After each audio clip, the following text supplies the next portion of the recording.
Hey, Clutterbugs, welcome. I'm excited today to talk about something that it might seem a little out of the box, but I really want you to have an open mind. And I want to share a story with you before I introduce today's guest. And hopefully, this story will maybe make you think a little bit differently. A few years ago, when I was doing my vision board and just like getting involved in this, even way before that, I have always said, I want to save a life. I don't know where this came from. It was like my life's bucket list. One of the things I've always wanted to do is save a life. Now, as a high school dropout with no medical experience, this was basically my a ridiculous thought, and my only chance of ever doing this was maybe if I stumbled upon someone who was hurt, I could help them. And I've always been really into watching medical shows, fascinated with just researching medical conditions. It's bizarre, I know. But if I'm ever driving and there's a car accident, my first instinct is like, I want to get out and help. One day I was watching a movie with my sister at the movie theater. We were watching Twilight. I think it was the third. Don't judge me for watching Twilight. But the gentleman beside us, his wife started yelling, "Oh, he passed out. He passed out. He's not, I don't think he's breathing." I immediately jumped up, ran over to him. I like jumped on his lap. I checked his pulse. I was ready to do CPR because it felt like this is something I'm supposed to do. And I'm telling you this because yes, part of me was just like, this is on my bucket list. But also there was some innate something inside of me. It was always like a little twinkling. Years later, I noticed a post on Facebook from this girl, Neely, who I had never known, but apparently she was a friend. I had friended her on Facebook. I've never met this person in my life. Never. No idea why she was even a friend on my Facebook, but she had posted that she volunteered for St. John Ambulance and they were looking for new volunteers. And her quote that she put was, "Help save a life." And that grabbed my attention. And I was like, "Okay, I don't know you. Why are you a friend? This is weird. Never even met you before. We have no friends in common." But for some reason, I guess years ago, I had friended her, even though she had never come up in any of my newsfeed in the past. We were actually friends on Facebook. I digress. I signed up. I became a volunteer for St. John Ambulance. I loved it so much, became a certified medical first responder. And then I just got this like inkling of, I want more. I don't, you know what I mean? I don't know. And I was like, I wonder if there are like volunteer fire departments. I was watching Chicago Fire at the time. The show had run out of shows to watch, so I was watching Chicago Fire because Emily, who's my assistant, she was watching Chicago Fire. It's all she talked about was Chicago Fire. She was like really into Chicago Fire. So I started watching Chicago Fire. And because of that, again, I had this little inkling like, I wonder if there's like volunteer firefighters, like there is volunteer paramedics for St. John. So I went on the website for my community and I just typed in volunteer firefighter. And wouldn't you know it, the first thing that came up was that they were hiring and they were accepting resumes until the end of that week. So again, watching Chicago Fire, had a thought, went on the website, they're accepting applications. This is weird. Just so happens every 2 years they hire and they only are open for like a week. And here I am. So I'm like, well, maybe this is meant to be. I got to apply. I'm an old lady. I'm 45. I'm out of shape. I'm a high school dropout. The odds of me being hired as a firefighter to like carry people out of burning buildings, slim to none. But I put in my resume. Every step of the way, everyone said, "This is nuts. You're never going to get hired. You're not qualified. What are you doing? It's so out of the realm of anything for you. You've never even thought about being a firefighter before." And just yesterday was my last day at school. Not only did I get hired, I've been going to calls for the last 6 months. Now I am graduating and I'm getting my truck driving license next week so I can drive the fire truck. And every time I go to a call, whether I am cutting people out of cars where I need to use the cutters or the spreaders and cut them out of a car to save them, or I'm going into a house or I'm putting out a fire. It feels so natural. Like I can't imagine that this is not part of my life. And how did this happen? Well, today we are talking with Dr. Tom Myers, and he has his PhD in lots of different things, but he is an expert in synchronicity, which I would always call serendipity. Basically, it's where all the things kind of fall into place. And we're going to talk more about that. But one of the core things that Dr. Myers talks about is the 3 A's: awareness, awakening, and action. So when I think about my own firefighting journey, and there's lots of things in my life I think about this, but in my own journey, the awareness was noticing this Facebook post and then noticing, like, well, Emily's talking about this and like maybe this is meant to be. And I always wanted to do this. And I'm always pulling over at accidents to see if I can help. Awareness to all these little signs coming in. And then the awakening of like, I go to the website and they're actually hiring. Oh my gosh, maybe this is meant to be, because of all these little awareness, and then this little awakening. And then the 3 A, which is the most important, is action. So I could have just went, well, that's ridiculous. I'm not going to be a firefighter. There's no way that would ever happen. And I could have moved on. But instead, I took action and I typed a resume, which I haven't done in 25 years, made a resume, and I submitted it along with a cover letter. I took action. And that, friends, brought me all of it together to a place where I'm doing this incredible thing that feels like something was supposed to be doing all along. And we're going to talk more about how you can recognize these things, how you can really alter and maybe make these things go more your way with the incredible Dr. Tom Myers.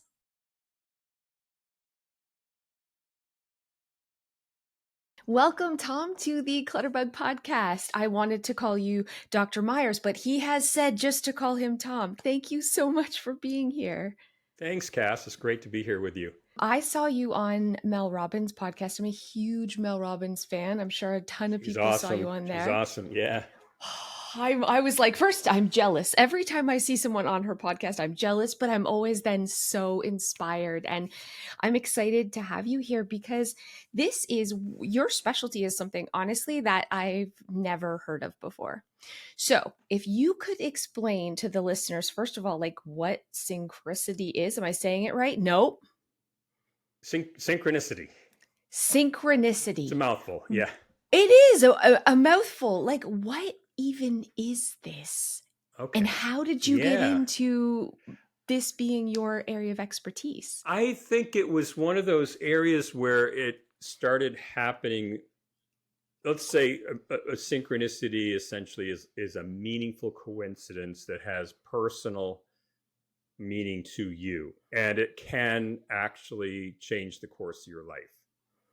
So I had all this sequential coincidences that kept happening to me, and I thought, how in the heck is this happening? How is these being at, let's say, at the right place at the right time to meet the right person, that then these things start to fall and a direction starts to fall into place. So synchronicity is the term, and sometimes it gets confused with serendipity, but we'll talk about the difference. But synchronicity comes from psychologist Carl Jung, Swiss psychologist. And it's a combination of two words. Syn, Greek word for coming together, chronos, time. It's when things fall together in time. You're at that right place at the right time to meet that right person. And so Jung started thinking about this back in late 20s, 28 or so. And he kept writing about it and thinking about it, and his clinical patients he would talk to, and they would have these incidences of these being at the right place at the right time, things falling together in time. And so he was writing about it, but he felt so self-conscious about publishing everything out in the open. So he kept it quiet, and it wasn't until the early 50s when he met a former patient of his, a guy named Wolfgang Pauli, who is the father of quantum physics. When Pauli said, "No, dude, you're on to something," because they're in the molecular structure in the quantum physics world of the physical sciences, there is the concept of how things are all connected. Subatomic particles, you get into the quantum physics side, there are reasons of how these particles being separated light years away can still communicate with one another. So could we as humans begin to be drawing these molecular structures, subatomic particles that make up everything? Could we then draw them? So at that point, he said, "No, you are onto something. Let's come together." And so it was at that point that he wrote about the concept of synchronicity, and that how things come together. And you know what all of Jung's critics and all of his other psychologists said at that point was that, "Thank you for writing about this, because I was thinking of the same thing, and I didn't want to be a whack job coming out talking about this kind of woohoo stuff when I didn't have any kind of context to it." So he said, "Thank you for writing about that." So that kind of launched the concept of synchronicity. I love that you say that because my first thought, I feel like I'm a skeptical person. I am a skeptical person. But even I can't deny that sometimes there's been things in my life where I'm like, what, how did the stars all align and how did this happen? And is this manifestation? No, I don't believe in that. And I don't want to, is this pseudoscience? And I really like close down. I think as a society, we're very much trained that if something is different and we haven't heard of it before, we just want to become very closed minded. So I'm trying to actively be very open minded because I cannot deny that there is something that is so unexplainable about the fact that sometimes things just come together in this beautiful and completely, how could this be a coincidence way? And so, what I always call these like serendipitous moments, but what is the difference? Synchronicity, yeah, they're cousins. So synchronicity is specifically meaningful to you. Serendipity came from the princes of Serendip, who had these different formulas and things that they would create. Is a scientific term that it just so happens that the right temperature and the right humidity that would also would grow um, spores that would then help to develop the concept of penicillin. But it just so happened everything kind of lined up at the right place. So I think of serendipity as kind of almost a one-time thing that happens, just serendipitous, that you just happen to be in the right place, and something comes from that. Synchronicity, I think, is being more from the psychological human side, and that when our internal psyche, the Greek word for psyche is soul, or soul, psyche it means soul. But what we think about, all of a sudden, you said the word manifestation, but what we think about then at that time manifests in its physical state. Very simply, you might be thinking, "I haven't seen a friend of mine for so long," just thinking about that person, and lo and behold, you get a text or you get an email from that at that time, within a time frame. And you might say, "That is so freaky. I was just thinking about you and you called me," or I saw something about you that I made me want to reach out. So there are kind of four concepts that we kind of derive as being, or kind of define as being, synchronicity.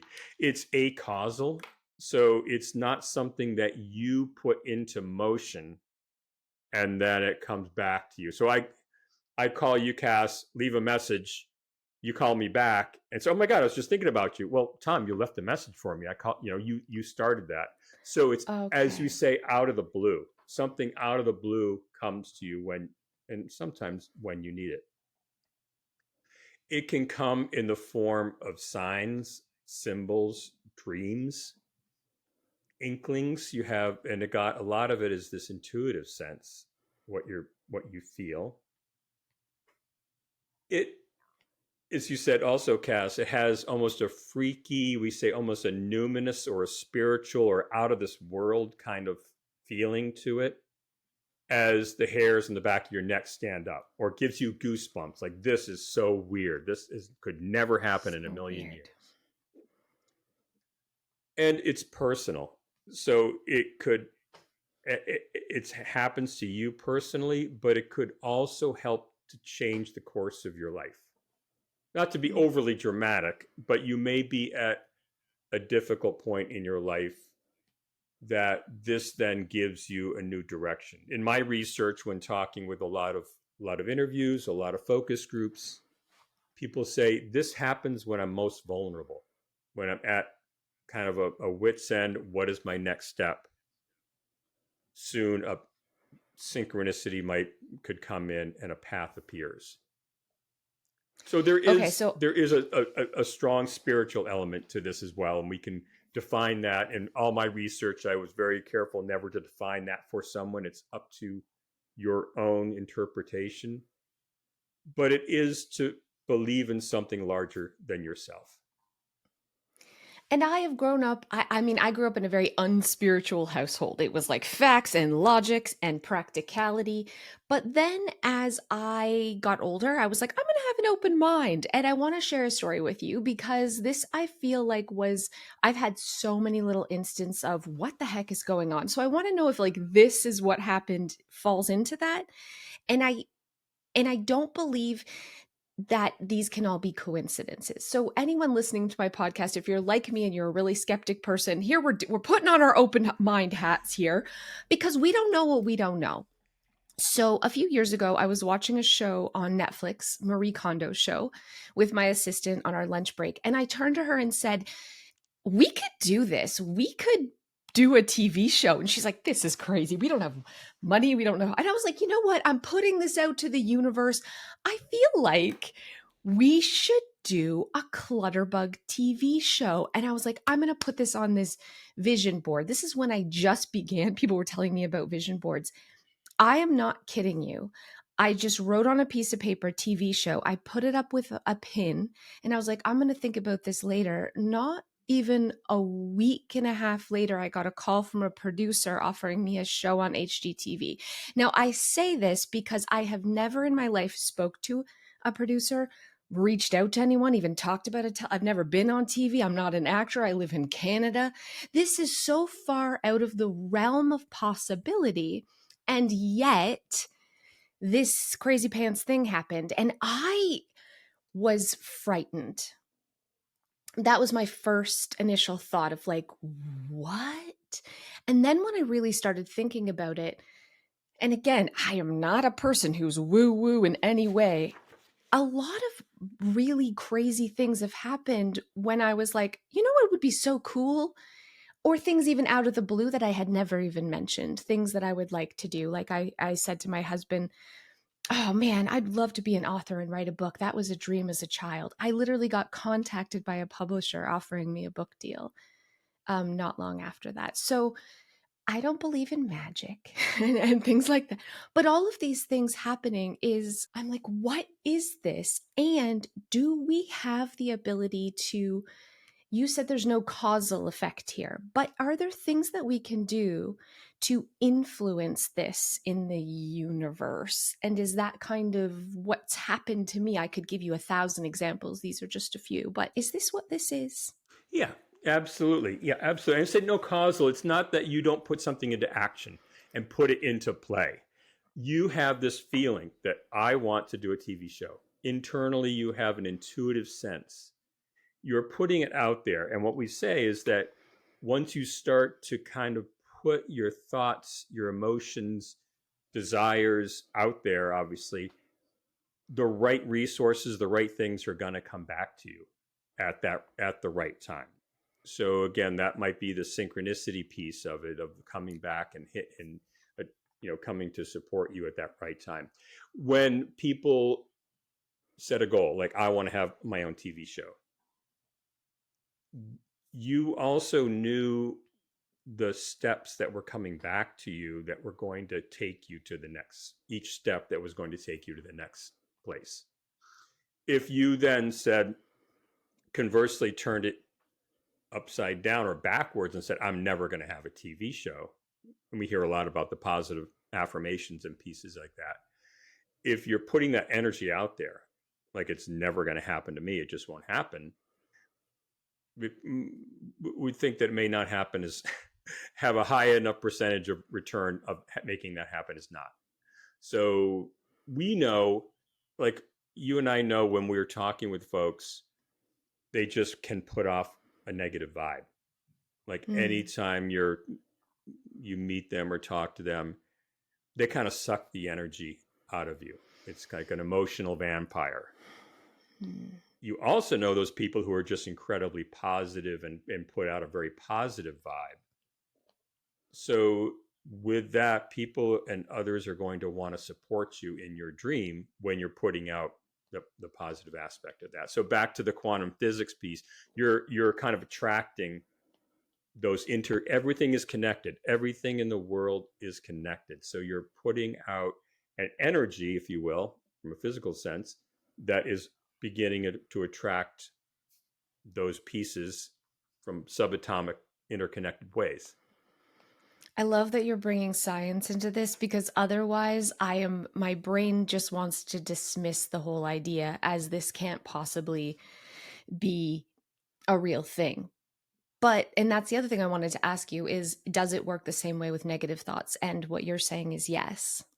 Yeah. So it's like a two-headed coin here, which it doesn't make sense, but I suppose it does make a lot of sense. Especially, I read a whole big article on quantum entanglement, and there's so many things that we have no idea how it works. I mean, they don't even know how. They just know that it is, and it is a real thing, and it, but no idea how that's working.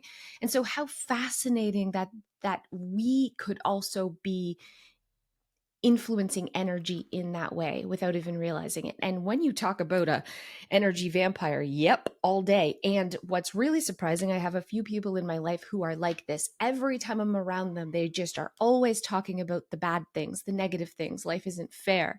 They're very much in this victim mentality, and all these negative things keep happening. Yes. Yeah. Don't you? And I'm Aren't you like, amazed that? how how could it get worse? And like, I'm like, are they complaining because things are bad, but then more things are happening? And it isn't things that they're purposely doing. They're not out there like, and yet, and I am in no way saying like people who get sick or have cancer, I'm not saying that this is anyone's fault, but I do see that when you're in a toxic thought process, it seems like more toxic things happen to you. Yeah.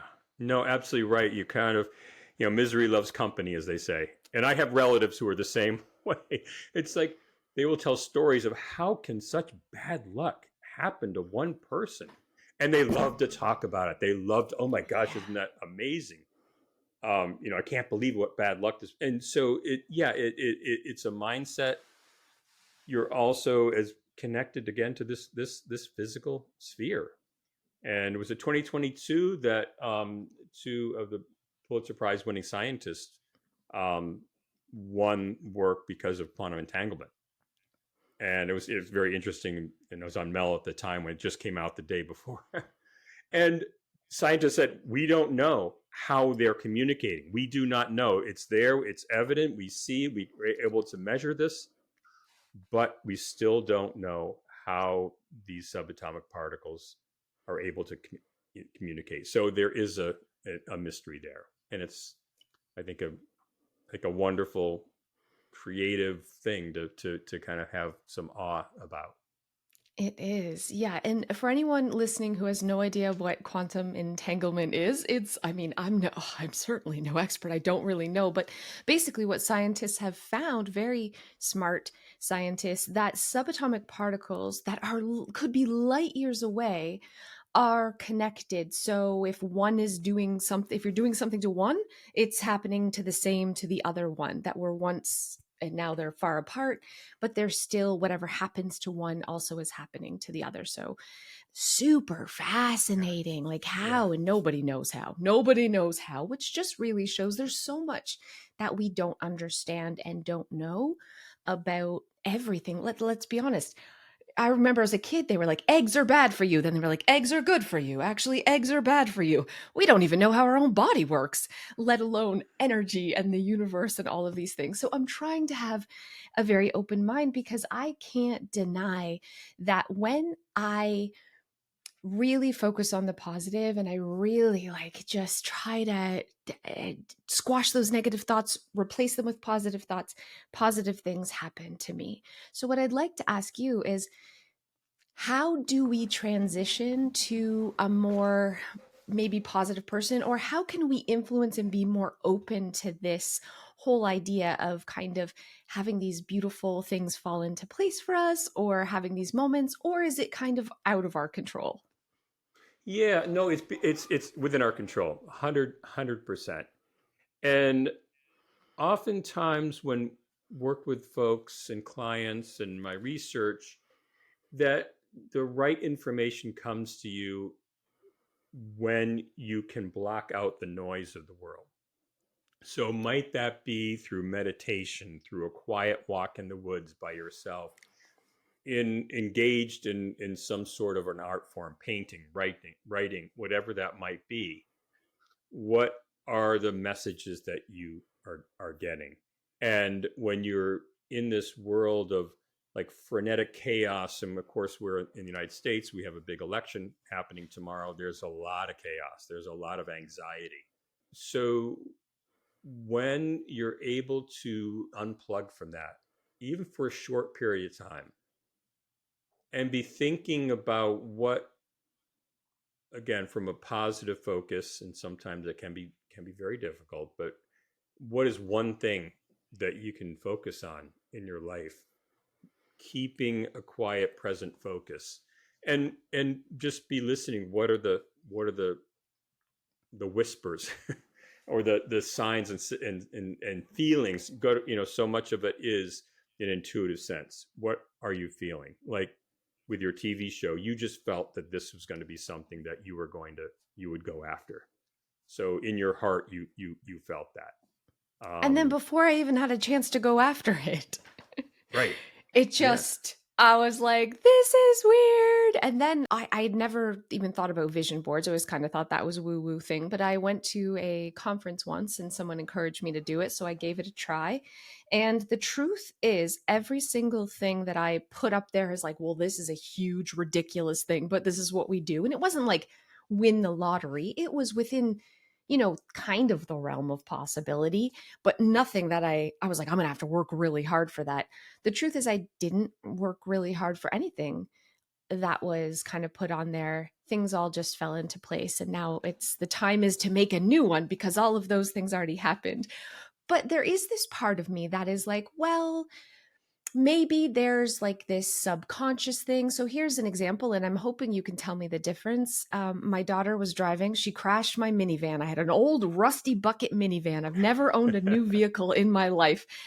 And I was like, I'm going to drive it till it's dead. Well, my daughter had her license for 1 week. She drove it. She smashed it. It was a write off. So I thought, I'm going to treat myself to a brand new electric car. I got a Tesla. Don't judge me. Listen, I just always wanted one. I had never seen one driving around town. I was like, "Oh, I want one."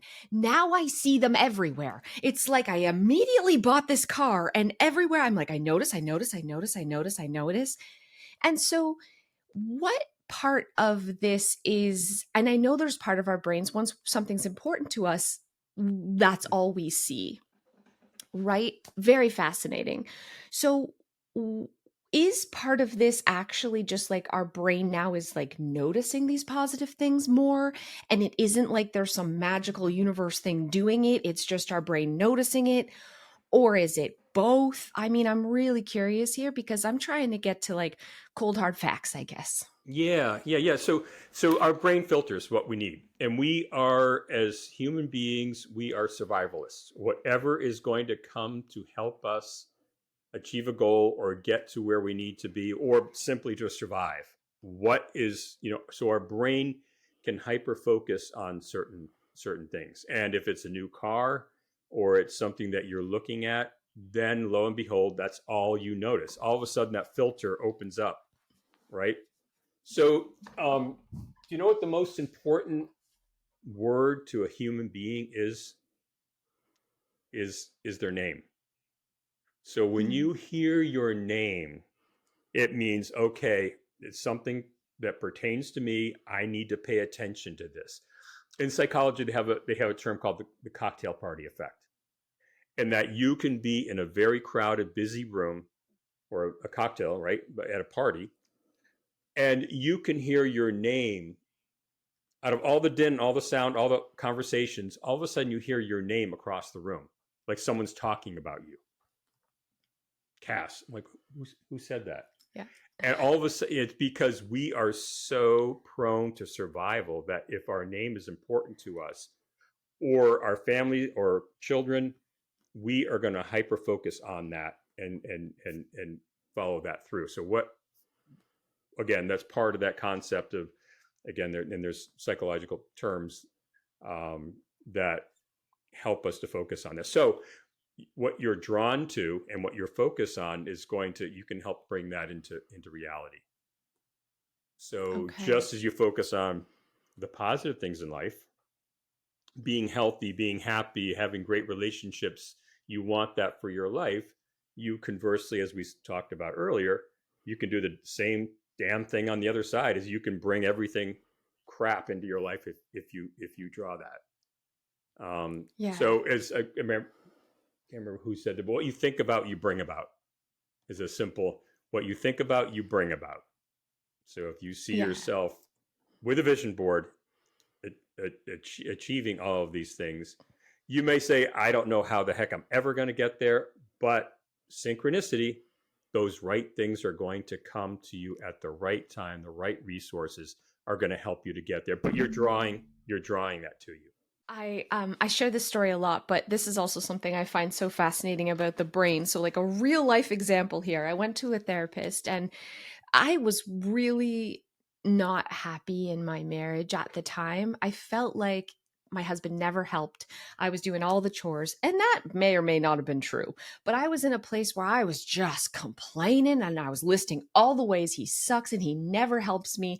And I'm like, what do I do? Like, how do I fix this? And she said, I want to give you an exercise for 7 days. And I'm talking like I had gone years with this sort of resentment built in that he never helps out. He never does anything. And I noticed this everywhere I looked. And she said, I don't want you to tell your husband. I want you every day. Here's a piece of paper. It was like a journal to notice 3 things that he does throughout the day and write it down. And not write down the negative stuff, just write down 3 things, ways he does help, 3 things he does that you appreciate. For 7 days, I'll see you back here in a week. And I was like, well, that's going to be tough. Like but anyways, I did it because I was like, I really want to work on this. So the first day it was hard, but I wrote down like 3 bullcrap little things he did. And then the next day I'm like trying to all day keep track. I'm like, well, what did he do tonight? And I'm trying to really focus. Then by like the third day, I started noticing these little things throughout the day, like more than 3 things. I'd like run upstairs to my notebook and write something down. And by the end of the week, when I had saw her a week later, all I saw was how helpful he was. All I saw was and he changed nothing. The only thing that changed was what I was actively noticing in the relationship. And yeah, he probably still wasn't doing as much as he probably should have, but that's not the point. I can't describe it. Like, it was bizarre how this worked when I started actively focusing and actively trying to notice positive instead of negative, even though my habit was noticing negative. It was drastic and dramatic. And so now I know this exercise works because I've tried it with lots of other things. Now it's hard to keep it up, sometimes you fall back into like that negative thought pattern. But when you know that this is a tool, you can bring this back out and literally change everything just by catching those thoughts and instead like and trying to find the opposite, evidence of the opposite. So you're like, my life is crap. I have no money. I'm broke. I'm overweight. I'm out of shape. Where is opposite evidence for what these things that are true? You went for a 10-minute walk today and you didn't feel out of breath. And like you ate a salad for dinner. And do you know what I'm saying? Am I Yeah, rambling? But absolutely. No, it's the concept of reframing.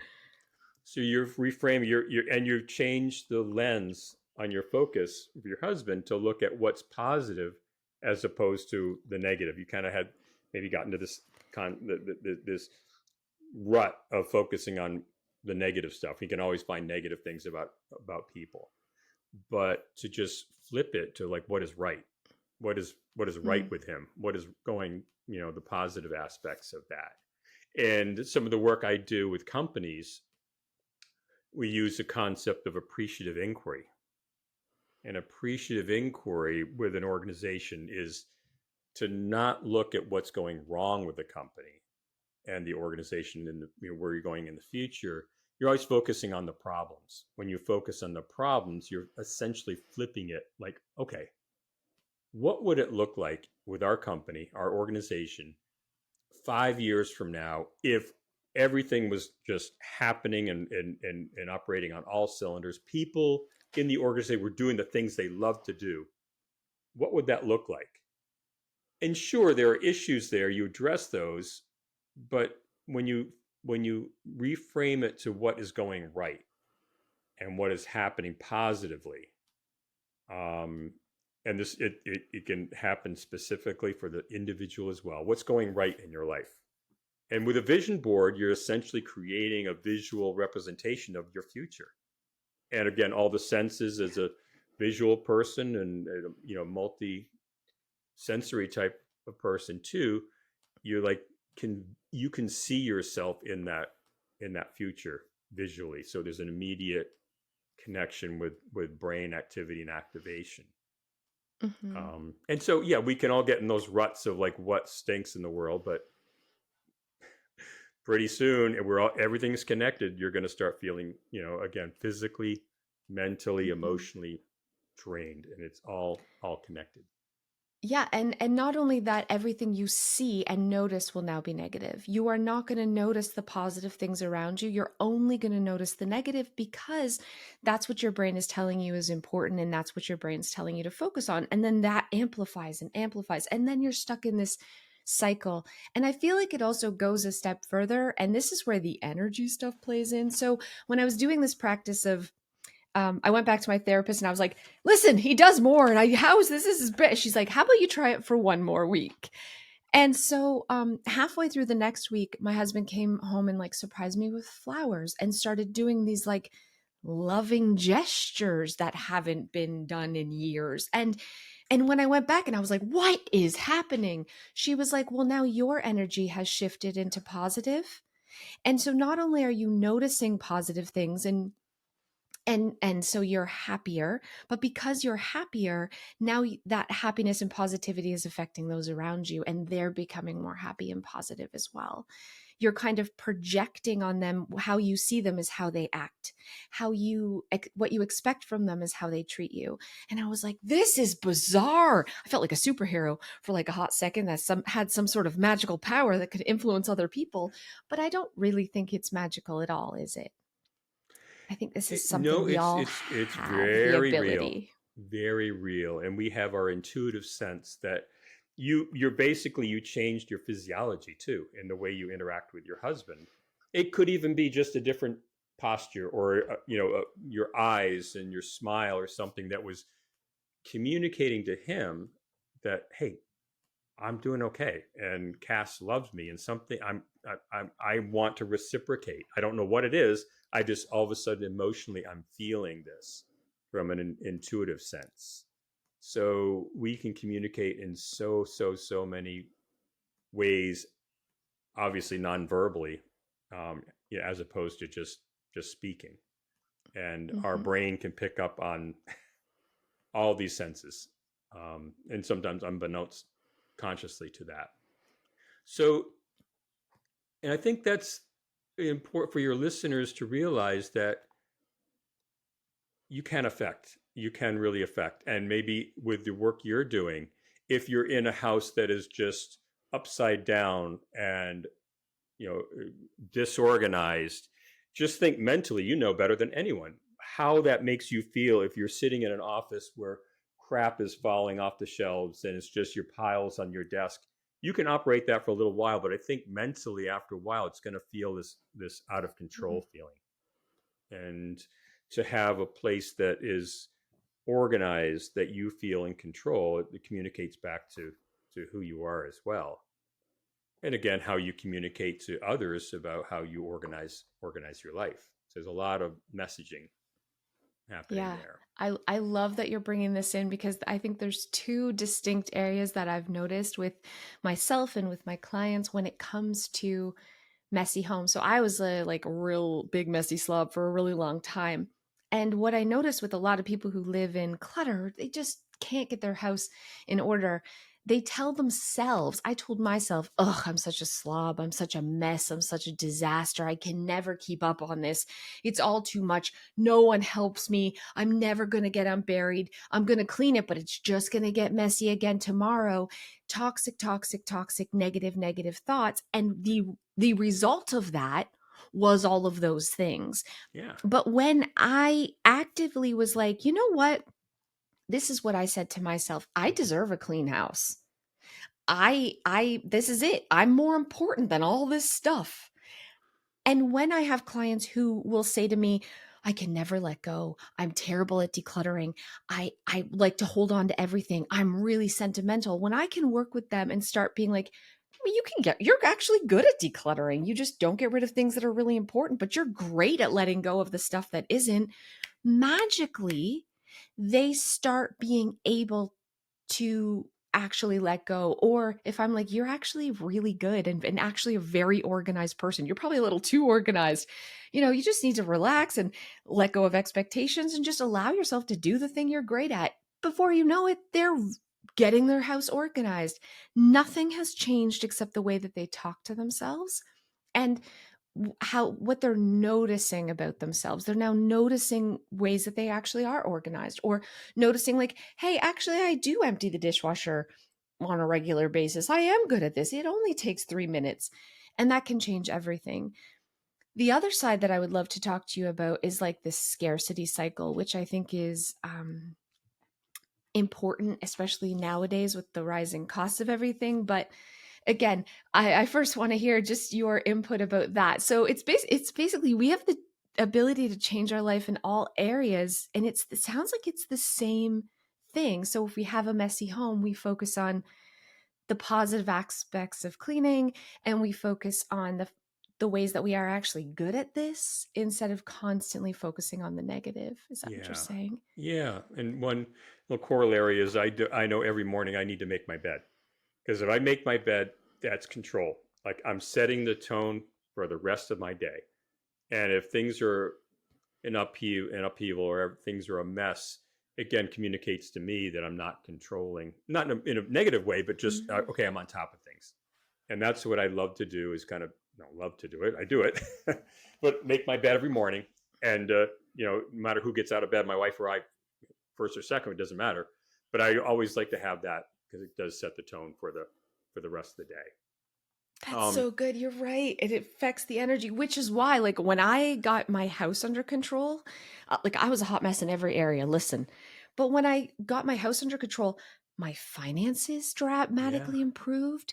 My job opportunities dramatically improved. My relationships, like, what? Because maybe I was just like, I am in control and I am, I yeah. wake up every morning and I feel a little proud of myself and positive about myself. And yeah. Yeah, you got it. It's just that feeling of I got this. I'm gonna stay on top of this. I'm gonna again not in a negative way, but you are feeling competent and it kind of sets the tone for for your day and all the work that you do in organization helps people to kind of have feeling of control and I love the work you do with personalities and what type of a organizer are you and that's the work that I do with personality as well Because on the synchronicity side, what I may say, okay, Cass, every morning you should meditate for an hour. And that's how you're going to find synchronicity. And you may say, Tom, that's not my personality. My personality Mm. is to be doing working with people, working whatever that might be. So the work that I focus on is, what is your personality? Who are you first? What are your strengths? Coupling with the things that bring positive energy to you by using the strengths that you have and you possess, and then coupling or tripling that with synchronicity. How do you put that into the universe? So what might work for one person to start to see the connections of synchronicity may not work for another person, but it's how do you find your unique way to cultivate synchronicity. um, I love that. yeah, and because you can, all the research I've done, people will say, well, it comes to me in different ways. So there is no one size that fits all. No, no, no, no, no, not at all. But when to help, what I love to do is think about how we can help folks to understand, given who you are, your personality, how you take in information, how you organize your day, how you make decisions, what works for you in your with your strengths, then you can find that right avenue to start to intuitively feel this is the direction, and maybe even clarify a direction that heretofore you had never thought about. Yeah, um I love that you're bringing up the four organizing styles because I think it's helpful for people in more ways than just like, hey, you organize like this. There's other things going on there. And a big part of it is people are realizing like, oh, I'm not messy. I was just using a system that doesn't work with my brain. So it's extra hard when you're trying to do something that goes against your natural instincts. When you're trying to like put yourself in a box and you're over here like a round squishy marshmallow trying to shove yourself in a square hole, right? And so understanding yourself gives you the ability to let go of a lot of that negative thoughts you have, because now it's not you are the problem, the system's the problem, and instantly you feel better about yourself. yeah. And then it gives you solutions where you're more likely to have success because it's working with your natural tendencies. So I think there's like two things going on when it comes to identifying your style of why it works for literally millions of people. It's because it's not, yes, it's very important to know your organizing style and it's going to set you up for success because it's going to work with your natural abilities. But more than that, it's a way of really celebrating your strengths instead of focusing on your weaknesses and negativity, that I think is the real magic and the real reason why so many people have found it helpful. Mm. Yeah, I call it a natural genius. That you are Mm. unique, the only person in the world with this combination of the personality and these strengths. And when you bring those together, it is you're a natural genius. Is finding who that is, and then following through with who you are. I do a fun little exercise with clients, and we can kind of do it very quickly here. But I just tell folks, okay, pick up a pen or pencil and just simply sign your name, like you're signing a check or you're signing a contract. And then I'll ask them to switch hands. Go from your dominant hand to your non dominant hand, right or left, left or right, and do the same. Just simply sign your name. And for most people, it's really hard. You Mm. can do it. You can absolutely do it. In my case, on my left hand, it takes a lot of focus. So that's analogous to your personality. When you wake up in the morning, this is who you are. You right-handed, you write this, it comes easily, you don't even think about it. You can try to be someone you're not. In organizing styles, I can say, oh, I'm going to be this type of an organizing person. I'm going to be a bee instead of a butterfly or whatever it might be. It's naturally not who you are. And you can do it for a while, but it takes a heck of a lot of work, a lot of effort. And so you can beat yourself up saying, how come I can't be this organizing style? I should be this style. Well, it's not you. When you wake up in the morning, naturally, this is who you are. Embrace that. Focus on that. and then use your personality the way that it's meant to be. You're not, you're not someone else. You are your own unique person. I love that analogy so much. I'm going to steal the crap out Please. of it and use it all I the probably got it time. from someone else myself anyway. And Oh, that's so personality, good. yeah, it's who you are. Yeah, trying to use an organizing system that doesn't work how your brain works is like trying to write with your wrong hand, with your non-dominant hand. I mean, you can do it. You're so good. You're right, but it's a lot of effort, and it's not even going to end up as well as if you literally did it the way that your brain naturally works, right? If you literally picked up the pen with the other hand. That's so perfect to describe what it's like when you are trying to manage a house in a way that doesn't work with you naturally. And it's not just your organizing style, it's also your energy levels. So if you're not a morning person, your energy is at night, you're not going to get up Yeah. and go to the gym in the morning or clean your house in the morning. And That's don't beat going yourself up for against. that. Don't beat yourself up for that. It's not you. Embrace who you are because it's naturally who you're meant to be. But I can see that people listening might feel like, I don't even know who I am. What are my strengths? I only see my weaknesses. So, how do we help? How do my listeners at home, how do you help yourself kind of know yourself better and have more self-awareness about your personality and be able to find your genius, I guess, as you say? Is that Yeah, your something you can natural help with? genius. Yes.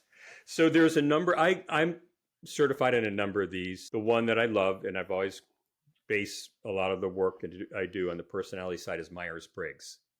No relation to my last name, I wish, but Myers-Briggs is the four letter type, the 16 personality types of being introverted, extroverted, sensing, intuitive,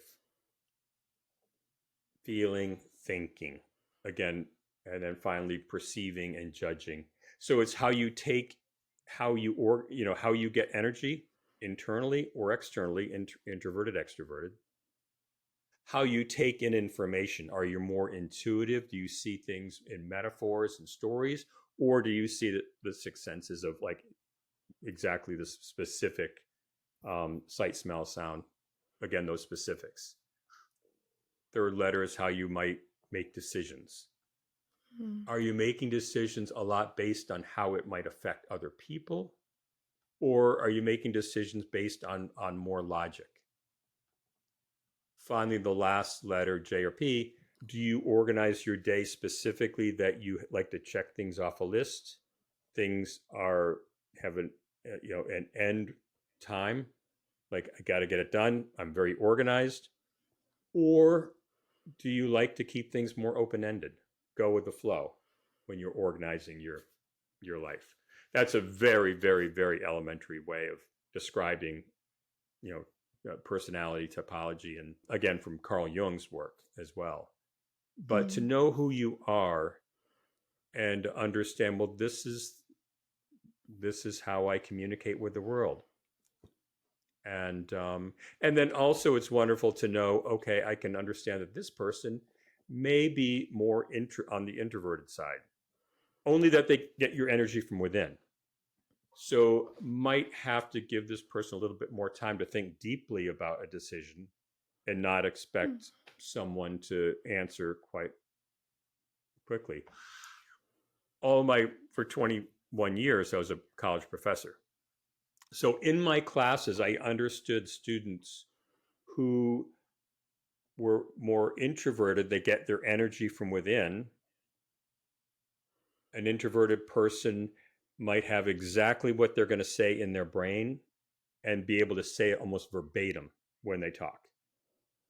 An extroverted person, case in point, is I need to be talking and I'm thinking while I'm talking. Things start to come out as I'm talking. Hmm. And sometimes might seem like rambling, but it's the way I get the energy and understand, I need to be with other things and other people to get my energy externally. Oh, So that's so good. yeah. It's so interesting. I mean, I feel like I'm an introverted person, and yet when I'm thinking, I'm saying something, I'm hearing my thoughts for the first time too. There's no thought first. So I'm probably an extrovert with a low social battery. But what I find so fascinating, I love that you brought up Myers-Briggs because earlier this year, I had a follower who messaged me and said, I asked ChatGTP to make the correlation between your Myers-Briggs personality and your Clutterbug type. And here's what ChatGPT came up with. And I was like, this is fascinating because my Myers Briggs personality actually put me in a ladybug, which is what my organizing style was. And so, what I did is I reached out to my community and said, hey, do me a favor. Take the Myers Briggs quiz and then tell me how that correlates to your Clutterbug style. And overwhelmingly, there was the same organizing style, had the same Myers-Briggs personalities. Now, it wasn't 100%, but there was a definite crazy pattern there. And that blew my mind because I never thought of, I guess, the organizing style as being really a fundamental personality type thing. It was like how you physically manage your stuff in your home. But here was the proof that there was more going on than even I realized. Yeah, no, I could see the correlation very easily. When I did the quiz as well. So I could see, okay, a P, me, likes to keep things open ended. I might like to keep things out. I don't want to put it away because I may need that soon, right? It may not have to go into the drawer right now. I want to keep it open ended. My wife is funny because she's a J. And so she'll go to a store, she'll see a pair of shoes or sneakers that she wants. She knows exactly, okay, size 8. I want this one, buy it and go. For me to go into a shoe store, I want to try on everything. I want to look at all the different options. And then like I'll still kind of hem and haw. Do I want this now or not? And my wife's like, just get it now. You're going to use them tomorrow. You need them now. So that's kind of the openness or the J personality or the P personality. So fascinating, which obviously affects not just, yeah, it affects everything in our life, right? It affects how we organize, it affects how we declutter, it affects our spending habits, it affects how we establish relationships and how we maintain relationships, everything. So that's so, so fascinating. I hope everyone listening will take the Myers Briggs personality test. And I know that everyone listening would love to learn more about you and how they can just, yeah, learn more about this and how they can influence their life in a more positive way. So, if you could let my listeners know how they can find you, how they can follow you, and how they can get more information. Yeah, absolutely. So my website is TriSync Impact, TRISYNC Impact, all one word. All the information is there. There's a downloadable ebook that it describes a lot of what we talked about relative to synchronicity is in a quick little ebook. I also have wonderful questions that folks can ask themselves that goes from the past, the present, and the future relative to synchronicity. How have you used synchronicity, seen synchronicity happen? What are some examples in the past? How might you use it now in your current state? And then in the future, again, back to the earlier part of our conversation of manifestation, what do you see in the future? How might you use synchronicity to think about going forward? Um, the other thing I wanted to mention too is oftentimes synchronicity in the events can happen in noticing patterns. If you keep hearing the same name come up, the same book that you should read, the same event you should attend from disparate places, different places, not one person. Mm. So I created something called the 3A concept of first you hear a bit of information, you log that in your brain, and that's awareness. The next time you hear an interconnecting relative event about on the same topic, you might say to yourself intuitively, that is really weird. Cass just mentioned that yet to me yesterday. Now I'm hearing it again from another person. A causal. I didn't ask that person. It came to me. The second is kind of an awakening, we call it. So awareness, awakening, head first, cognitively. I remember this. I'm aware. Now it feels freaky. intuitively, I feel it in my heart, my gut. This is the awakening part. Next event might be the same connection, same bit of information from a different person that's telling you, okay, Tom, follow through, go do that. That's action, and that's the Mm. hand. So it's the head, the heart, the hand, three things that might happen. It's telling you, it's communicating very, very strongly. You need to follow through with this and take action. And that's what I think a lot of people might be missing, the action. Right? Yeah. We just dismiss. So you're seeing these things in your life that's kind of, you're getting directed in a way that you're supposed to go, but we're just dismissing it as coincidence, and we're just dismissing it as like, oh well, that's weird, and ignoring it. And what you're really saying is, these are the signs we don't ignore.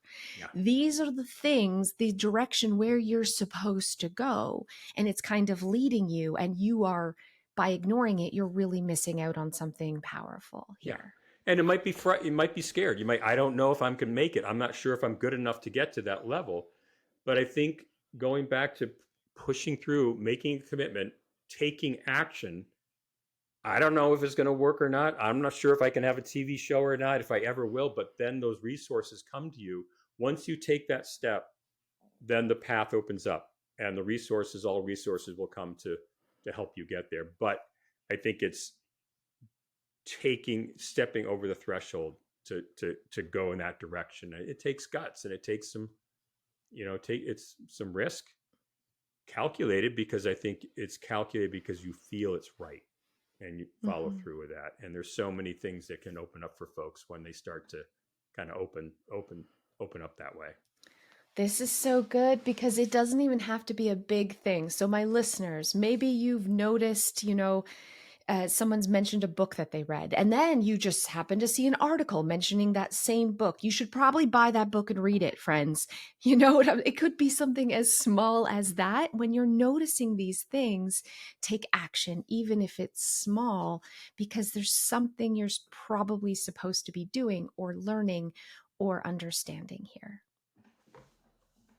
That's So absolutely it. Perfect. You said it so nicely. So good. Thank you so much for being on the Clutterbug podcast. This was good. I'm going to literally go and reevaluate these 3 A's in my life, because I'm noticing, just talking to you, all these little things like, yeah, ooh, I have been noticing these little things, and not connecting the dots, and not thinking maybe, yeah, this is something I need to take action on. So I appreciate, this was absolutely incredible. Thank you so much for being Thank you, here. Cass. Yeah, it's wonderful Absolutely to awesome. talk with you. And again, folks can reach out if they want more information, but hopefully I've given enough information today for folks to go forward. Yeah, and I'm going to put all the links to you, and where they can follow you and your website in the show notes. So please make sure you go check that out. And thank you, everyone, for listening. I hope you're feeling inspired to, like, have an open mind here, friends. I promise you, there is something to this. You just have to be open to noticing. And thank you again. Have an awesome day. Thank you to my listeners, and we'll see you guys next time.